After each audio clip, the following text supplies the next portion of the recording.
Pessoal da torcida tricolor, o São Paulo foi à Arena da Baixada tentar vencer um tabu de mais de 30 anos, né? Desde 99 que o São Paulo não consegue vencer o Atlético lá. Mais um tabu para o São Paulo vencer.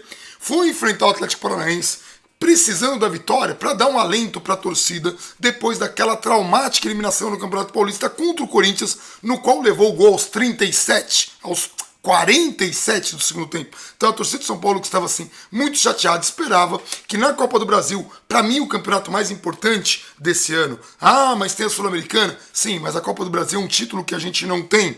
Tanto a Sul-Americana quanto a Copa do Brasil levam para a Libertadores, são títulos que são decididos aí em jogos de mata-mata. Um campeonato que eu espero realmente que o Aguirre e o Jardim, essa dupla, consigam emplacar. São Paulo já começa em desvantagem, não é uma desvantagem tão grande. São Paulo perdeu pelo placar de 2-1, não tem mais essa coisa da vantagem do gol fora de casa. Então, uma simples vitória por 2 gols de diferença, uma coisa plenamente realizável no Morumbi, considerando que São Paulo também tem um tabu contra o Atlético no Morumbi a seu favor. Então o São Paulo tem condições de vencer o Atlético e pode vencer bem. E ainda considerando que São Paulo tem até o dia 19 para armar um time e considerando a possível volta do Valdívia, eu acho um placar plenamente realizável, mas sim, fica aquele gosto amargo, mais uma derrota para uma torcida que já está irritada. Eu demorei muito para fazer o vídeo, porque realmente eu estava muito irritado.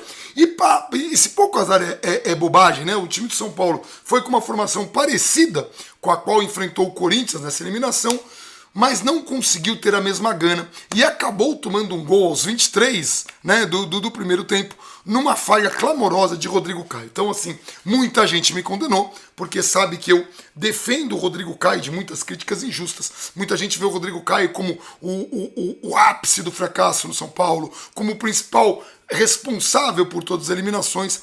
Eu não vejo dessa forma, mas entendo quem não gosta do Rodrigo Caio. Foi um jogador que ficou muito marcado pelo lance do fair play, mas é um jogador que nesses últimos 10 anos, de tantos técnicos que passaram pelo São Paulo, incluindo desses técnicos que têm realmente conhecimento de futebol, como é o caso de Muricy Ramalho, como é o caso de Rogério Ceni, como é o caso do próprio Dorival, que saiu agora há pouco, e do Aguirre, que chegou agora, e do Jardine, que trabalha a base como ninguém e é um técnico vencedor. Todos esses entendem que o Rodrigo Caio é um jogador com capacidade de exercer a função de zagueiro e de titular do São Paulo. Eu concordo com essas pessoas, mas não vejo nenhum problema se o Rodrigo Caio perder a vaga. O que eu digo, e eu sempre disse, e quem pegar os últimos vídeos, até um vídeo que eu defendo o Rodrigo Caio o jogador de futebol é normal que ele falhe. O atacante falha, o zagueiro falha, o goleiro falha. O que não pode ser falhas constantes. Então todo mundo vai querer pegar uma eliminação. Porque em tal ano o Rodrigo Caio falhou. E assim, eu vou falar desse ano. O Rodrigo Caio não tinha falhado ainda, ao contrário dos rivais, né, com os quais ele disputa aí a condição de titular do São Paulo, que falharam. O próprio Bruno Alves, que a galera falou, devia ter jogado. Não foi bem. Ele foi bem no jogo contra o Corinthians, mas falhou na marcação do Rodriguinho. Mas foi um lance. O Rodrigo Caio também foi um lance agora do Atlético Paranaense, ainda que ele tenha tido um outro lance que ele escorregou, mas o jogador do Atlético chutou de muito longe e não teve maiores consequências. O Arboleda, que é um dos melhores técnicos, um dos melhores zagueiros que a gente tem no elenco, falhou no jogo contra o Santos. O Anderson Martins, que chegou do Vasco, falhou em 2 gols contra o Corinthians na fase ainda de classificação do Paulista. É comum que um jogador possa falhar em um outro jogo. Não é comum que ele falhe paulativamente sempre. Não vejo isso no Rodrigo Caio, mas se o Rodrigo Caio perder a condição de titular, é uma coisa que eu sempre falo aqui.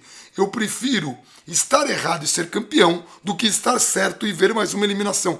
Eu não tenho essa coisa, não, vai defender o Rodrigo Caio. Eu só acho que as críticas, continuo achando que as críticas são injustas, mas hoje ele falhou. E eu até vou mostrar agora os gols aí. A gente sempre pega os gols do UOL e deixa o link aqui na descrição. Então vamos aos gols. Deixa eu só colocar aqui em tela cheia e executar e colocar aí os gols do UOL, Copa do Brasil. Então o São Paulo começou aí com uma falha do Rodrigo Caio aqui, nesse bote. Rodrigo Caio falha, o jogador do Atlético vai, tenta o cruzamento, o Arboleda corta, a bola volta e o jogador chuta sem chance pro Sidão ou pro próprio Arboleda, né? Porque a bola volta, o jogador não está na posição de fazer aí, nem ele, nem o próprio Sidão.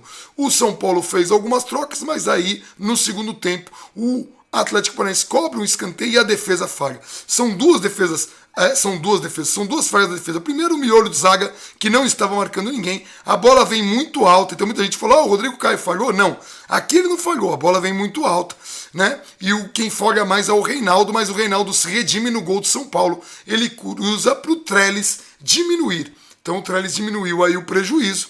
O São Paulo tem uma condição muito boa de reverter esse placar, até porque o São Paulo também tem aí seu tabu no Morumbi contra o próprio Atlético. É um placar comum 2-0 e a gente deve ter a volta aí do Valdívia, que é o jogador de ataque mais contundente. Uma coisa que o Aguirre falou e que é muito clara é que esse time do São Paulo precisa de reforço. O time do São Paulo precisa de jogadores mais decisivos do que os jogadores que tem, ainda que o Aguirre se sinta capaz de trabalhar com esses jogadores. Então, eu vou lembrar, muita gente pediu a cabeça. O Aguirre é um técnico fraco, gente. O Aguirre não tem um mês de trabalho. Não é justo condenar o cara por, 10 anos de fracasso que o São Paulo vem enfrentando. É óbvio que a gente fica irritado. É óbvio que a gente não consegue engolir, ainda mais vindo de uma eliminação tão traumática quanto foi contra o Corinthians. Mas o São Paulo tem condições de reverter. Eu acredito que o São Paulo completo consiga reverter. E seja quem for o zagueiro, que é a dupla Aguirre-Jardine, o Jardine, que é um técnico vencedor de base, e o Aguirre, que é um técnico experiente, quem quer que eles escolham como titulares, tem condição de reverter, sim, esse placar no dia 19. São Paulo precisa de 2 gols de diferença.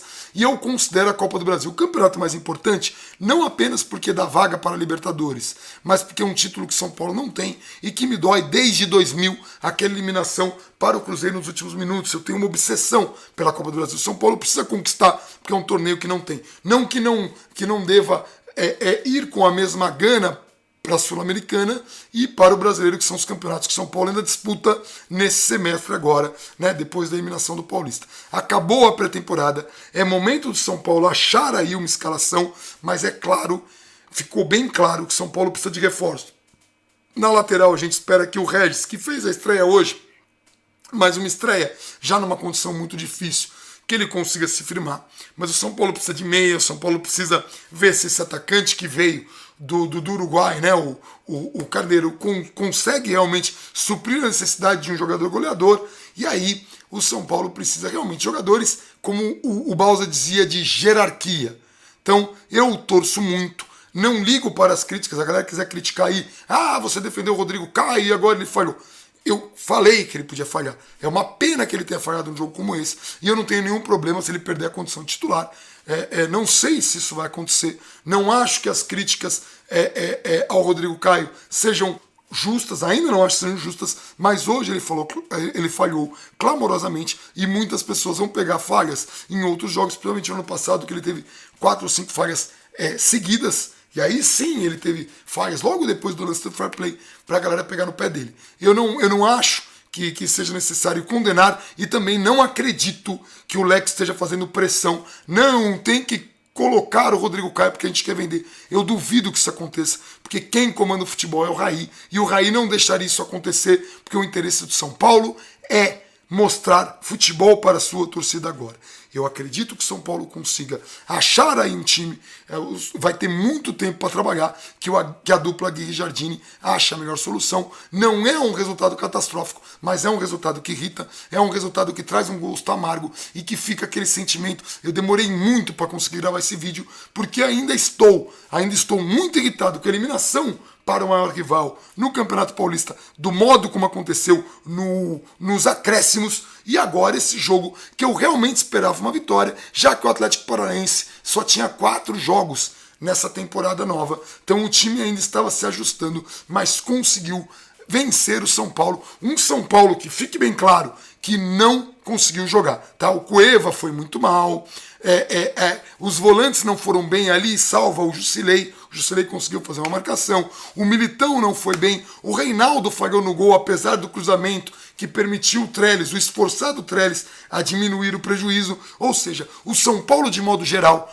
não jogou bem, mesmo o Sidão, que podia ter saído no cruzamento, ficou plantado no gol. O Sidão, se é goleiro de time grande, se é goleiro para defender o São Paulo, tem que se arriscar mais e sair num cruzamento, como foi o caso do segundo gol. O São Paulo não pode depender de goleiros que ficam falhando também. Mas essa vai na conta do Rodrigo Caio, porque a falha mais clamorosa, a falha mais visível foi do Rodrigo Caio. Foi um jogo no qual o São Paulo não jogou bem, mas a gente vai pegar de bode expiatório o Rodrigo Caio. E olha assim, não estou defendendo. Falhou e falhou feio, uma falha que não pode acontecer. Acontece com jogadores, mas a paciência com o Rodrigo Caio, ela é diferente. Outros jogadores falham, o Rodrigo Caio pode, se falhar, o peso vai ser maior, mas ele é jogador também para resistir a isso. E se perder a titularidade, como eu falei aqui, eu quero ser campeão, eu quero vencer, eu não quero estar certo, eu não ligo de estar certo, eu não tenho nenhum problema em estar errado,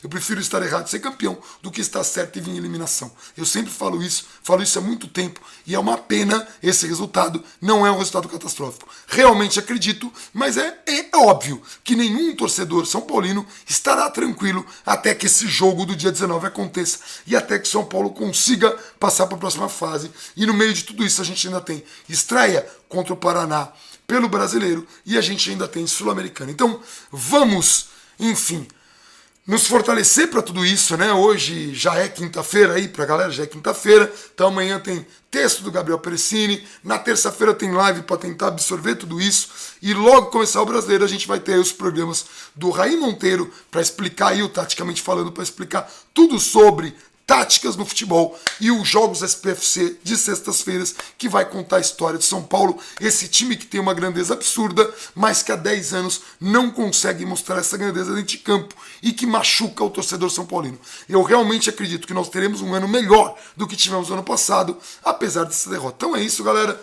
Eu vou encerrar o vídeo por aqui porque eu não tenho mais energias para fazer esse vídeo. A gente tá assim, são muitos jogos, é muito difícil torcer pro São Paulo hoje. Mas o que eu digo, São Paulo precisará da sua torcida e vale a pena torcer para esse time. Esse time tem grandeza, esse time é forte, esse time é grande e essa fase desgraçada, essa fase maldita que se arrasta por esses anos todos em que, enfim, um pouco por culpa dessa pseudo-soberania que alguns dirigentes, até parte da torcida, abraçaram, né, num período de vacas de conquistas, agora nas vacas magras. Isso não faz muito sentido. Eu acredito que São Paulo consiga reverter com muita humildade, começando um trabalho do zero e que a gente tenha paciência com a dupla Aguirre, que é um técnico experiente, e Jardine, que é um técnico vencedor. Essa dupla ainda vai dar muita alegria se a gente tiver paciência. É isso, um abração para todo mundo, continuem seguindo nossos canais, eu respondo todo mundo sempre no Twitter,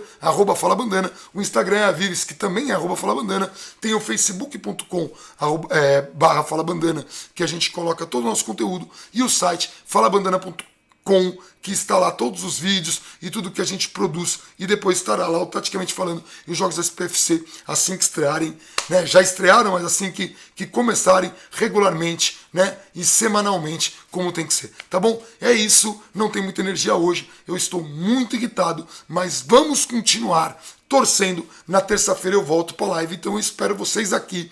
Curtam esse vídeo se possível, compartilhem o vídeo e vamos discutir o São Paulo, sempre respeitando as pessoas que têm opiniões diferentes. Todo mundo nesse canal, todos os São Paulinos querem o São Paulo campeão, querem o São Paulo grande. Então assim, gostar de um jogador, gostar de um técnico não é motivo pra gente se agredir, tá bom? Um abração pra todo mundo e até o próximo vídeo.